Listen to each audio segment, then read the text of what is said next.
done. Yeah, Speaking with that's the Mr. route Kramer. Lake City took, is they did the CRA resolution to redirect, once they knew the number, they did a resolution to redirect 166,000 of the CRA funds to pay for that scope of work. And then finding it substantially similar in their scope with the city of Sebastian, they did a CRA resolution entering into the contract with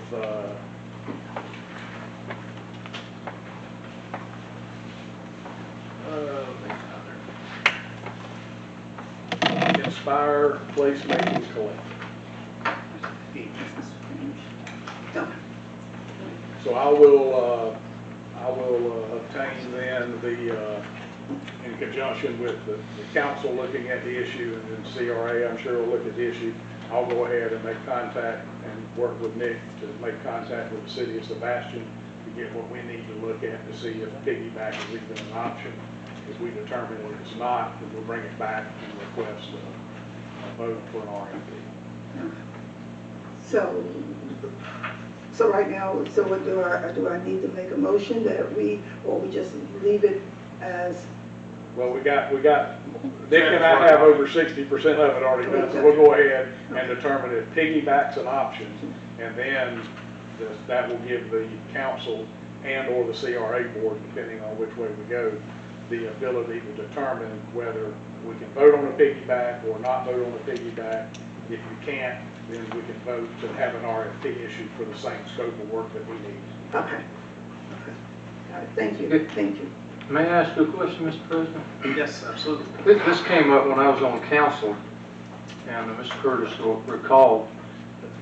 I understand this firm would be doing a lot of work, but we had Mr. Scott Coons from the Planning Council that it made an initial assessment just to see what expanding would do for free.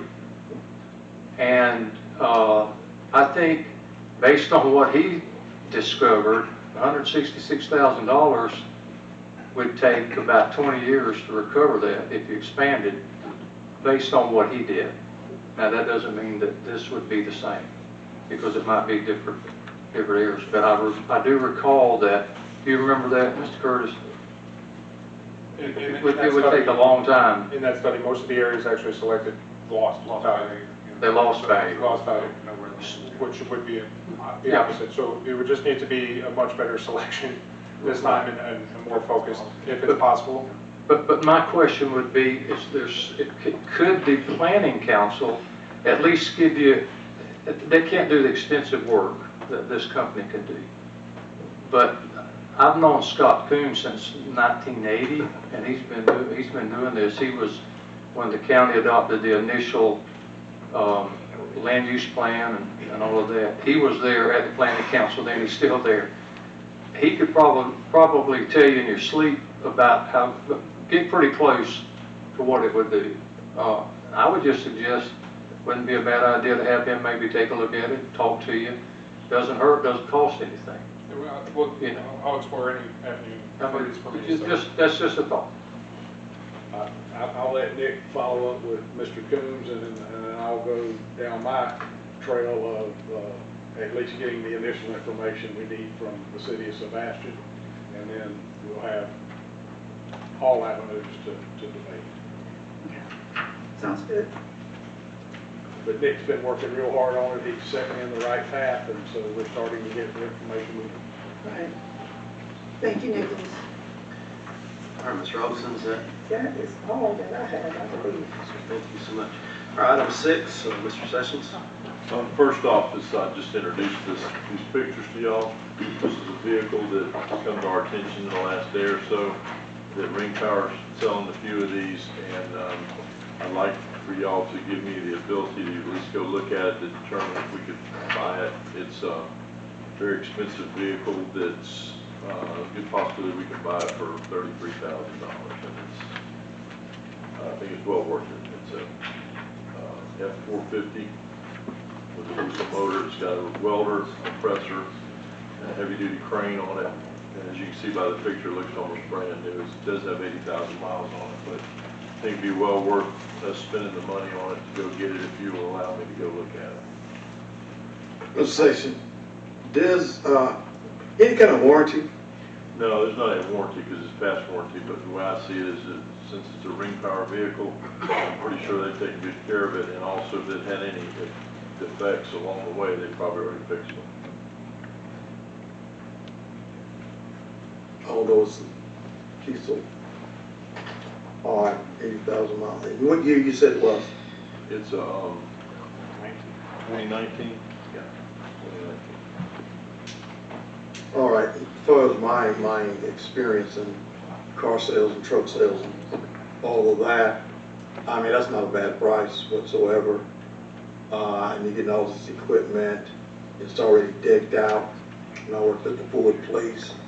I had almost pieced these trucks together for Howland and some other folks who wanted these trucks decked out like this here. So 80,000 miles, 2019, 550 you said? It's a 550 in it, jail. 550? 350. 350. It said 550 on the paperwork, then they must have messed up on it. But anyway, I think it's a pretty good vehicle myself, and just, if y'all allow me to go look at it and vet it, we'll see if it looks good enough to buy. So then if we allow you, now we got two different, 350, 550, you'll double check and make sure what chassis this thing has, right? Right.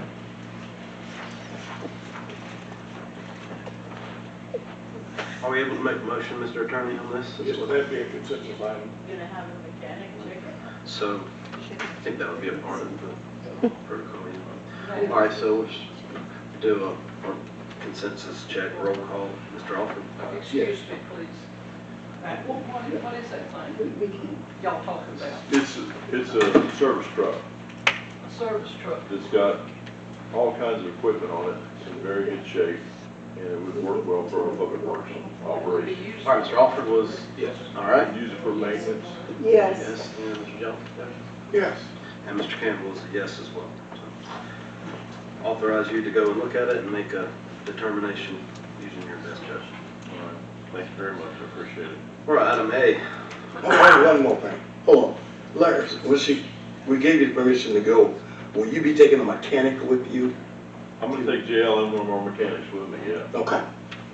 That makes good sense. All right. I'm The- sorry. I'm giving him to go ahead for the Look at purchase. it, and then I'll if get with y'all if it looks good enough. I mean, Okay, how fast does these things go? Somebody else could be looking at it pretty as fast, well. yeah. So if it pans out to $35,000, then I feel like we should give permission to go ahead and purchase. That's fine. Because I'm quite sure we're not the only city that's looking at it. No, we're not. All right, let's do another roll call then. We'll roll call with evaluation and potential purchase power. Alford, yes. Owens, yes. Brown, Robinson, yes. Yes. And Campbell, yes. Thank you very much. Sir. All right, now to item A. All right, it's that time of year, we have to talk about the budget and the proposed maximum millage rate for the tentative budget hearings for FY 2025-2026.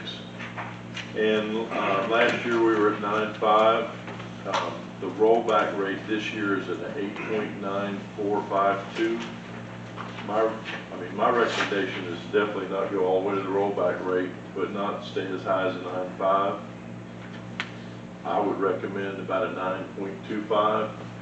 We would be safe at that point, but it's up to y'all to determine what you think is best. And that's a reduction from last year, correct? Yes, it is. All right, so if we can get a motion and a second, we can have discussion. I'll make a motion to go to 9.25. Second. Discussion. Okay, the 8 point, what was That's the first the number? that's the complete rollback rate, Mhm. where you don't have a lot of room to do much when you go to that low level. It's always been my experience that you go, if you can go farther down than you are currently, you're better off, and then you have room at the top to move if you have to. So if you go too far down, you lose your flexibility. So I kind of hit it in the middle there. Right, I saw that, and that middle move will not affect the taxes of many residents. Just a minute amount. Yeah. Well, you can talk to Joanne. Joanne, what's your thoughts? I think that was, I Joanne's done a lot of work on this so far, let me tell you. You got it, you got it.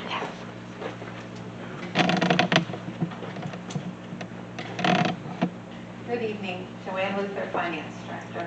So 9.50 was not last year, but the year before's rate. The 9.2623 was last year, and it was the rollback rate. That's why it's such an odd, set of numbers. This year's rollback rate would be the 8.9452. You cannot go up from your maximum millage.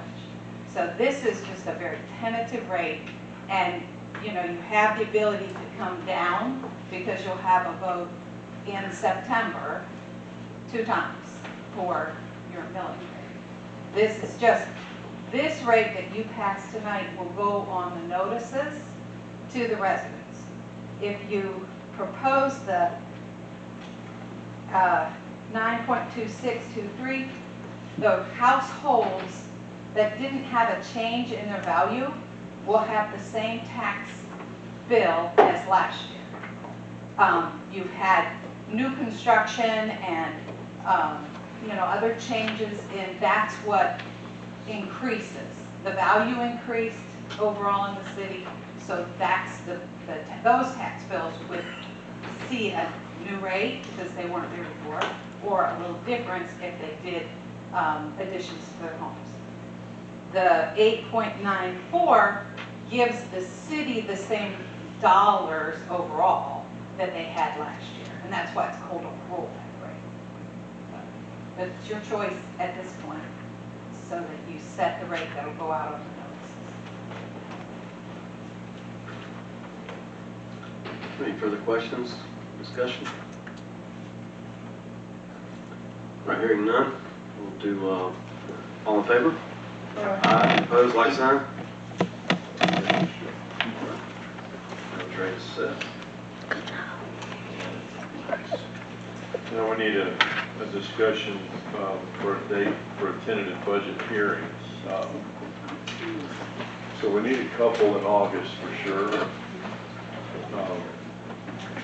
so that we can have our proper meetings in September. But it's up to y'all, we think we should set them, but basically it would be like a workshop for these hearings. Well, a little different than that, but, Yeah. so what would be, do you have proposed dates in mind? yeah, I was gonna say September. First one, 9/9. 9/9 at 5:30. All right. This is final hearing on 9/23 at 5:30. Has everyone had a chance to Yeah, I looked at it. Did you all look at the check those dates to make sure they're friendly? 9/9 and 9 what? 23. 23. So I guess we need a motion to accept those 2 dates.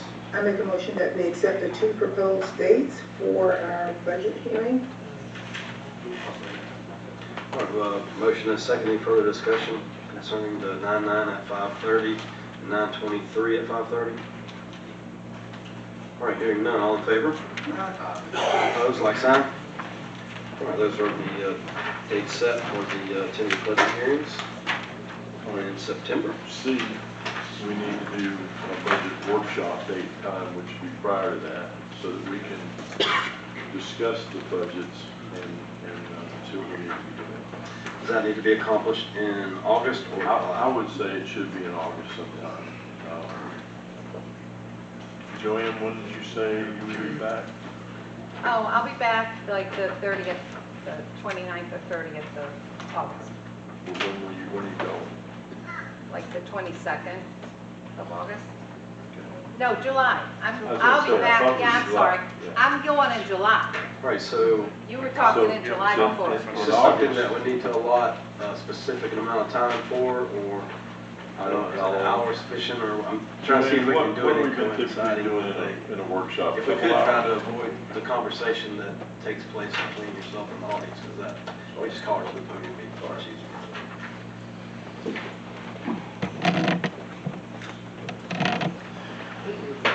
So we really do have another, the other items that we have on the agenda that deal with our public works labor contract that either has to be re-procured, or if you're going to take back the labor force. And that you're going to talk about tonight. So that has a definite effect on how the budget was put together. But if you want to have a workshop, anybody has any ideas, or you can just bring them to Larry if you have ideas of infrastructure improvements or specific things that you'd like to see in the budget, that's helpful, because I've sent sheets out to the departments for them to do their budget, and then we're working on wage, insurance costs. We're already working on that. Don't have them finished yet. But so it can be in August, and that's fine, and you can do a couple in August if you need to. But I am gone the end of July, but I'll be back right at the end. I guess what we need to decide is it something that we can do prior to an already scheduled council meeting, an already scheduled CRA board meeting? Is that something you'd like to do, maybe 45 minutes prior, an hour prior? What are your thoughts? Do we need a full hour? I'd say About 30. probably an hour before, The CRA meeting, an hour before. Yeah, then you'll all be here For anyway. both? For both. So if we can tentatively schedule them for 4:30 on both those, and if we don't need the second one, then that's fine. But if you guys want to do that, you want to somebody want to make a motion, that'd be great. In August, don't we have some conferences to attend? Water League City and... I think Right, but Am I it correct? doesn't 13, conflict, 14? but it doesn't conflict with Sure. our meeting. meetings here. 14th, 15th, 16th, so, Water League. or, which I think it starts on the 15th, but you have to leave on 4th. And that's a Thursday, that's a Wednesday, Thursday. It doesn't conflict. 14th to Thursday. And we're in Orlando. Mhm. Then you would leave on the 13th. Right, and our meeting would be on the 12th, on August 12th, and August 26th. So 4:30 the 12th, 4:30 the 26th, we'll need a motion in a second on that. I make a motion that we have our budgeting meetings on August 12th, 4:30, and August 26th, same time. All right, have a motion and a second, now any more discussion? All right, all in favor? Aye. Opposed, like sign? All right. Thank you. Is there, item D, we have multiple people that would like to come and speak. Start with Mr. Bishop, and then Mr. Eckerberg, Wilkes, and then Madden also.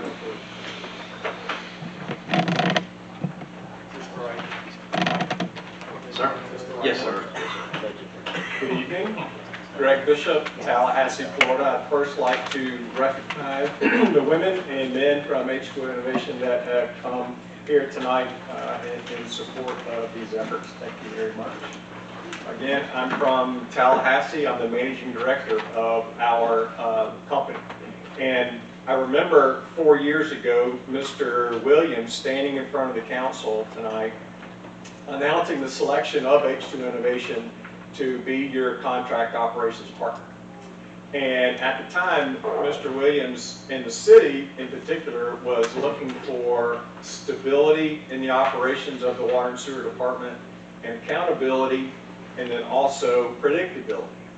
And when I say he was looking for stability, he or the city was looking for that stability was because there had been a fair amount of turnover in the leadership of another contractor, and our proposal was chosen because of that. You know, since our contract started 4 years ago, we've also had some severe or a lot of turnover at the city level. We've had 3 different city managers over that course of time. We've had 3 different public works directors, and now we've got an entire new council. I believe that having a contract operations partner work with the city is the way to provide stability to your ratepayers and your users, which are your water and sewer customers, all right? From an accountability standpoint, which the city was looking for, we were charged with creating and coming up or bringing you a work order system that provides a next level of accountability to our staff. We did that. All of our operators are able to go in, work on the work orders, log it back in and complete it on a mobile app or through their phone that Ms. Ray is the one that manages for us. And we're happy with the productivity that we generate. You know, every year we complete about 5,000 work orders. And all that information is provided to the city manager and jail public works director and the former ones so that you can hold us accountable. And, you know, finally, the last thing at the time that the city was looking for then was a measure of predictability. And what that meant was, you know, when you have hurricanes, we have domiciled and mobilized people to be in Tallahassee and be ready to come help you, and Adelia and Aline and Debbie. We worked, I think we calculated with some number around $20,000 worth of overtime last fall dealing with those 2 storms. The city never saw a bill for that. And that was the measure of predictability that you see with using a private company to be your partner operating your water and sewer utilities. And so I just wanted to come and take a couple minutes to say thank you for our time here. And we hope that you will strongly consider going through an RFP process and looking for a contract ops partner in the future. Thank you. Randy Eckerberg, 1016 Bynum Avenue, Southwest, Live Oak, with H2O Innovation. I wanted to touch on briefly, kind of what Greg touched on too, as a contract operations firm, we're able to do some things outside the box.